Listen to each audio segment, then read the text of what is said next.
On July 2nd, 1943, a German pilot flew his Focke-Wulf 190 over the Castelvetrano airfield in Sicily. He never saw the American P-40 Warhawk diving from the sun until machine gun fire ripped through his aircraft. Therefore, his plane spiraled out of control, crashing into the Sicilian countryside. First Lieutenant Charles B. Hall, a young man from Brazil, Indiana, had just accomplished something German Luftwaffe commanders considered impossible, because a black pilot had just shot down one of their most elite fighter planes. The victory marking painted on Hall's P-40L Warhawk that afternoon was the very first of 112 enemy aircraft that would be destroyed by these men, whom the Germans would reportedly nickname the Schwarze Vogelmenschen, the Black Bird Men. In Nazi Germany, official doctrine classified black people as Untermensch, a term meaning subhuman. They were considered incapable of handling complex machinery or showing bravery in battle. The state enforced this belief through the Nuremberg laws, which forbade marriages between Germans and anyone of African descent. But high above the Mediterranean, this rigid ideology was about to shatter against the hard wall of reality, because 992 highly trained pilots from Tuskegee, Alabama, were preparing to systematically dismantle both German aircraft and the foundational German beliefs about racial superiority.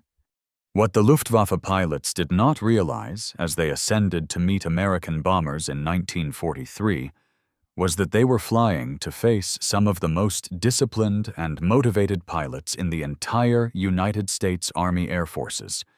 These men had conquered challenges their white colleagues never knew, because they had trained with greater intensity and for longer periods than standard pilots.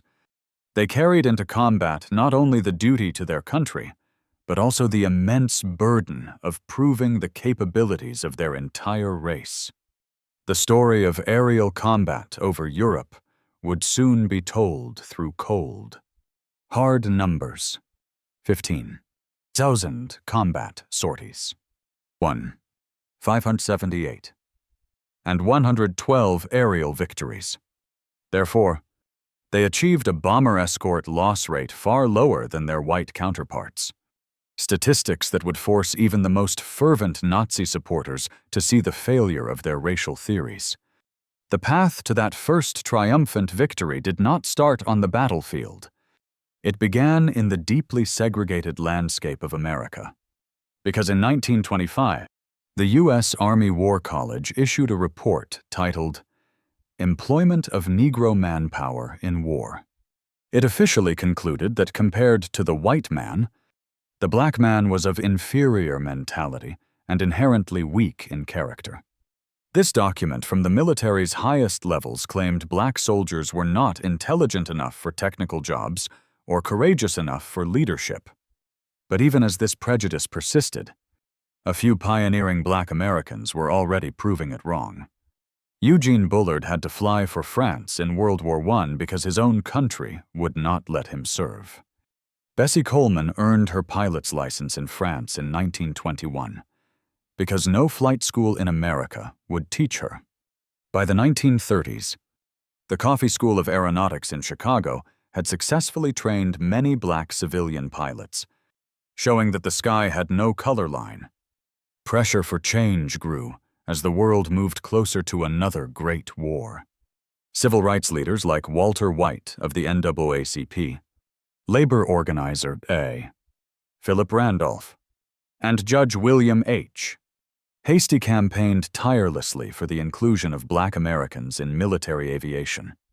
Black newspapers, including the Chicago Defender and the Pittsburgh Courier, posed a powerful question to the Roosevelt administration. How could the nation champion democracy overseas while it was denied to its own citizens at home? On April 3, 1939, a small opportunity finally appeared when Public Law 18 was passed. Senator Harry H. Schwartz had attached an amendment that mandated the civilian pilot training program to include at least one school for the training of Negro air pilots. It was a small step forward, still bound by the rules of segregation, but it was a start. Because Franklin Roosevelt was running for an unprecedented third presidential term in 1940.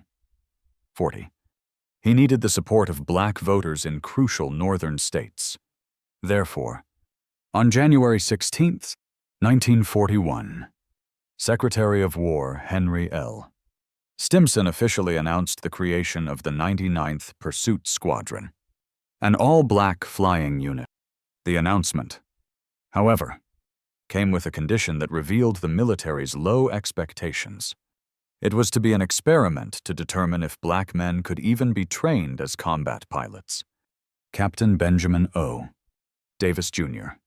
felt the immense weight of that experiment when he led the first 26 pilots of the 99th Fighter Squadron to North Africa in April 1943. As the son of the nation's first black general, Davis had already endured profound isolation at West Point, where for 4 years, no white cadet would speak to him except for official business. Now, he was in command of men who represented the hopes of 13 million black Americans. The 99th was stationed in Farjuna, Tunisia, under the command of Colonel William W. Mamure. But Mamure was openly skeptical of their abilities. Therefore, he assigned them mundane patrol missions over the Mediterranean, deliberately keeping them far from any meaningful combat. He seemed to want the experiment to fail, and their lack of immediate, spectacular success gave him the justification he sought. Their first combat mission took place on the morning of June 2nd, 1943, an attack on the Italian island of Pantelleria. As their aging P-40 Warhawks flew towards the objective, German fighters appeared.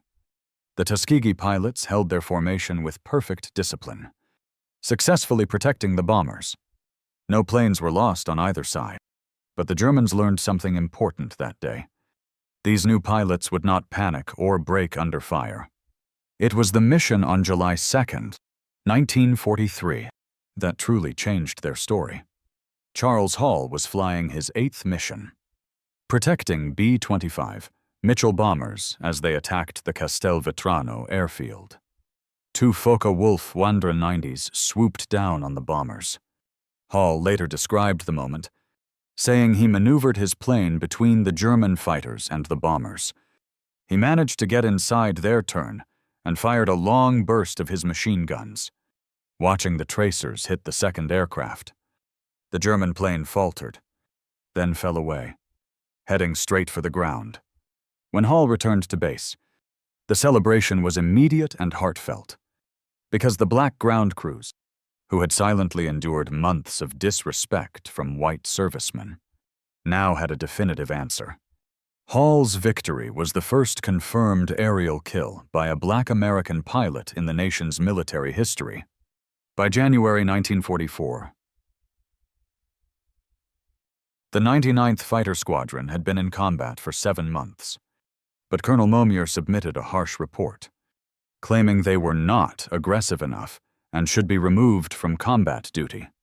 The report made its way to General Henry Hap Arnold, the head of the Army Air Forces, who was preparing to end the Tuskegee experiment. Then came the Battle of Anzio. On January 27, 1944, the Luftwaffe began huge raids on the Allied beachhead at Anzio. 15 pilots from the 99th, flying their outdated P-40s, met a superior force of Focke-Wulf 1s over the battlefield. The events that followed would put all criticism to rest. The 99th shot down numerous enemy planes, with reports ranging from 8 to 13 kills in just 2 days. Captain Charles Hall added 2 more victories to his record. Therefore, in only 2 days and with inferior aircraft, they had destroyed more enemy planes than in the previous 7 months combined.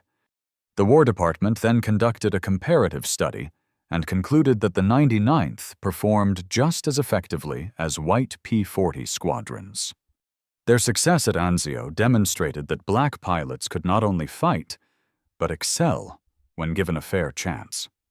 Therefore, in May 1944, the 332nd Fighter Group, which now included the 99th and 3 other squadrons, received orders that would cement their legacy. They were to join the 15th Air Force and fly dangerous, long-range bomber escort missions deep into Germany.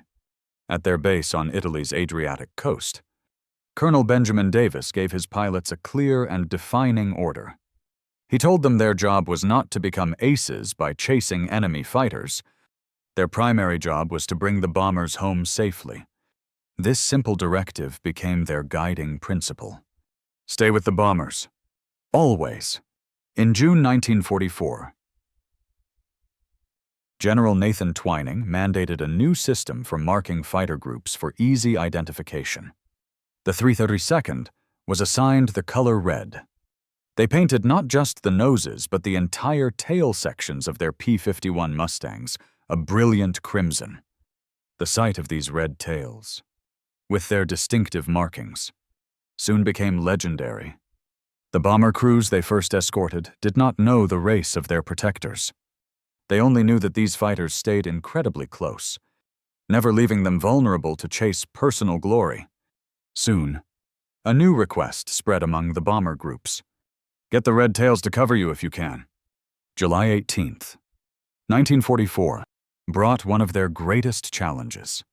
Colonel Davis led 66 Mustangs to meet bombers that were targeting a Luftwaffe base in Memmingen, Germany. But the bombers were late. Davis made a dangerous but critical decision to wait, circling deep in enemy airspace. When the bombers finally arrived, so did the Luftwaffe, with around 100 German fighters attacking from all sides. The Germans hoped their overwhelming numbers could finally break the Red Tail's protective screen. The 332nd fought back fiercely, claiming 11 or 12 victories, but the bombers suffered heavily, with 15 B-17s shot down in 20 minutes of brutal combat. The 332nd lost 3 of their own pilots. Critics used the bomber losses to argue that the black pilots could not handle large-scale battles. But a closer analysis showed a different truth. The Red Tails had arrived in an already desperate situation, with the bombers under massive attack, and had managed to prevent a total catastrophe. By March of 1945, the Luftwaffe's conventional fighter force was severely weakened, but Germany deployed a final, formidable weapon, the Messerschmitt 262. It was the world's first operational jet fighter, and with a top speed of 540 miles per hour, it was faster than any propeller plane. On March 24th, in 45, the 332nd was given its most difficult mission yet. They were to escort bombers on a 600-mile round trip to Berlin to strike the Daimler-Benz tank factory. Intelligence reports warned them to expect attacks from the elite Me-262 jet units. Colonel Davis led 43 P-51 Mustangs into the heart of the German Reich. As they neared Berlin, the Me-262s appeared in the largest formation of jet fighters ever seen in a single battle. Lieutenant Roscoe Brown had prepared for this moment. He explained that since they knew the jets were faster, they did not chase them directly. Instead, they would turn away and then attack the jets' blind spots. Using this tactic, Brown shot down an Me-262. He reported pulling up into a climb and firing from 2,000 feet, and the German pilot bailed out almost instantly. Lieutenant Earl Lane achieved what many thought impossible, downing an Me-262 from 2,000 yards away with a difficult deflection shot. Lieutenant Charles Brantley also claimed a jet victory that day. To destroy 3 Me-262s in one mission was an unprecedented achievement. In one afternoon, the Red Tails had surpassed the total number of Me-262s shot down by all other American units combined.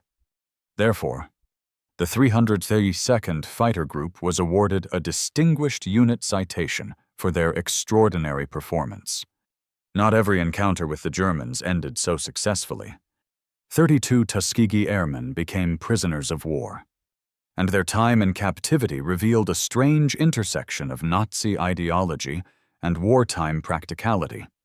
Lieutenant Alexander Jefferson was shot down over southern France on August 12, 1944. During his interrogation, the German officer knew an astonishing amount about the 332nd Fighter Group. Jefferson recalled that the interrogator knew about his airfield, his commanders, and even personal details about his family in Detroit.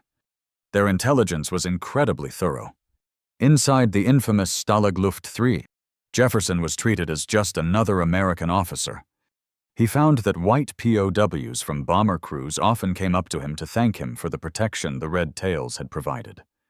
This kind of respectful interaction, which would have been impossible back in a segregated America, happened organically in a German prison camp. Jefferson noted the profound irony. He was being treated with more equality by his fellow white Americans inside a Nazi POW camp than he would be at home.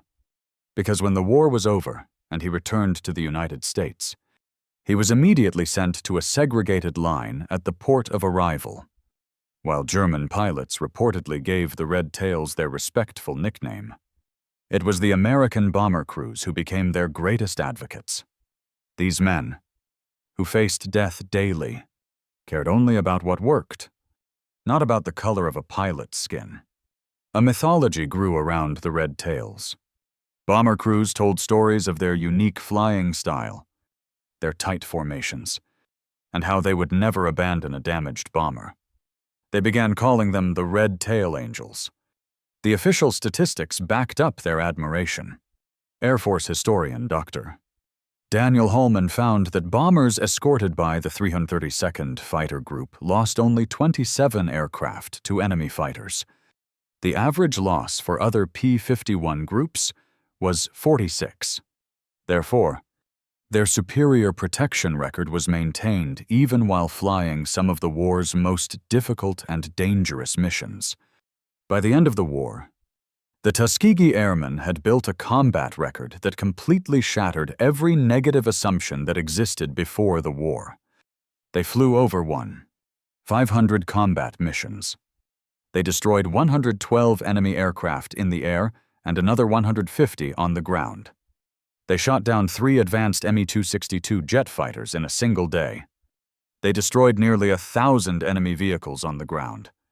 They consistently protected their bombers better than other units, losing far fewer on average. For their service, pilots of the 332nd earned 96 Distinguished Flying Crosses, along with hundreds of other medals. This record was achieved at a great cost. 66 pilots were killed in combat, and 32 were captured. Another 84 died in training accidents. Their journey from being mocked to being respected was not only about bravery, it was also a story of superior American training and technology. At Tuskegee, pilot candidates flew more training hours than their white counterparts because they practiced formation flying relentlessly. They knew that discipline was their greatest weapon. The washout rate was also higher at Tuskegee, meaning only the absolute best earned their wings, creating what their commander, Colonel Noel Parrish, called a super-selected group. The aircraft they flew also tells a story of their progression. The 99th started with second-hand P-40 Warhawks, planes that were already considered obsolete, but they used the P-40's strengths, like its ruggedness and turning ability, to hold their own. The arrival of the P-51 Mustang in July 1944 was a game-changer. The Mustang was a marvel of American engineering.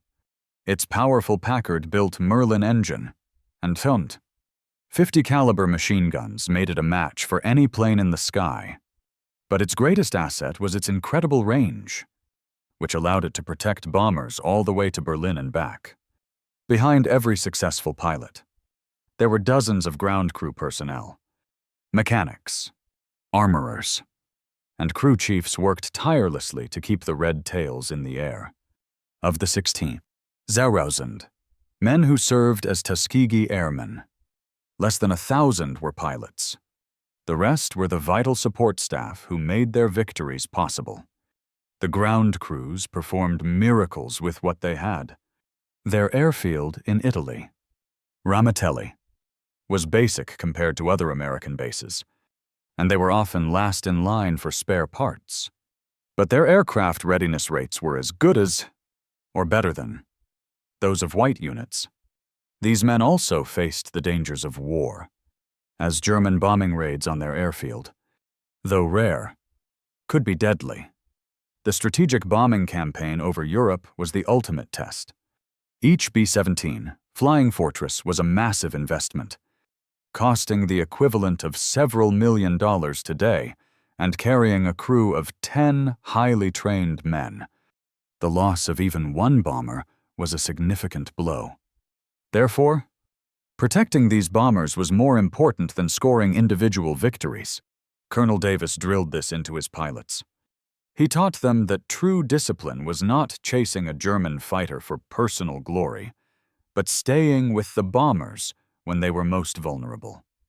The Red Tails perfected their escort tactics, creating a layered defense system that required incredible skill and coordination. The Tuskegee Airmen were fighting on two fronts. They fought against fascism in Europe, and they fought against racism in their own country. Their success against the Luftwaffe challenged not only Nazi ideology, but also the system of segregation in America. Their victories were celebrated in black newspapers, but were often downplayed or ignored by the mainstream press. The Pittsburgh Courier ran a double V campaign, calling for victory against fascism abroad and victory against racism at home, with the Tuskegee Airmen as its shining example. By 1945, the Luftwaffe knew very well who the men in the red-tailed Mustangs were, but many white Americans still had no idea that black pilots were even fighting in the war. The end of the war in Europe did not bring the celebration and certainty it did for others. While white units prepared for victory parades, the 302nd faced an uncertain future, as the Army Air Forces still planned to maintain segregation despite all the evidence against it. For many years after the war, the story of the Tuskegee Airmen was not widely known. Pilots like Lee Archer, an ace with 4 victories, found that people simply did not believe his story. In 1948, President Harry Truman signed Executive Order 9981, which officially integrated the United States military. This historic decision was influenced directly by the undeniable combat performance of the Tuskegee Airmen. Benjamin Davis, the man who led the Red Tails on their famous Berlin mission, became the Air Force's first black general in 1954, but broader recognition took much longer. In 2007, President George W. Bush presented the Congressional Gold Medal to the Tuskegee Airmen. Only about 300 of the original pilots were still alive to receive it. Their transformation from being the subjects of mockery to earning universal respect was not a myth. It was a documented fact, proven by irrefutable numbers: 112 aerial victories, a superior bomber protection record, and 96 distinguished flying crosses. The men known as the Schwarze Vogelmenschen demonstrated a powerful truth. Prejudice cannot stand when it is confronted with undeniable excellence. Every enemy plane they destroyed, every bomber they brought home safely, and every mission they completed proved that the color of a pilot's skin has absolutely nothing to do with his ability to fly and fight. Roscoe Brown, the pilot who shot down a German jet over Berlin, perfectly summarized their legacy. He said they did not just fight the Germans. They fought ignorance, prejudice, and hatred, and they won all 3 of those battles. The Tuskegee Airmen did not just win dogfights. They changed the course of history, because they fought 3 wars at once and were victorious in all of them, defeating the Luftwaffe, challenging Nazi ideology, and helping to dismantle segregation in America through their unwavering excellence. When finally given the chance, the Tuskegee Airmen soared, turning mockery into respect and transforming their enemies into witnesses of their incredible story.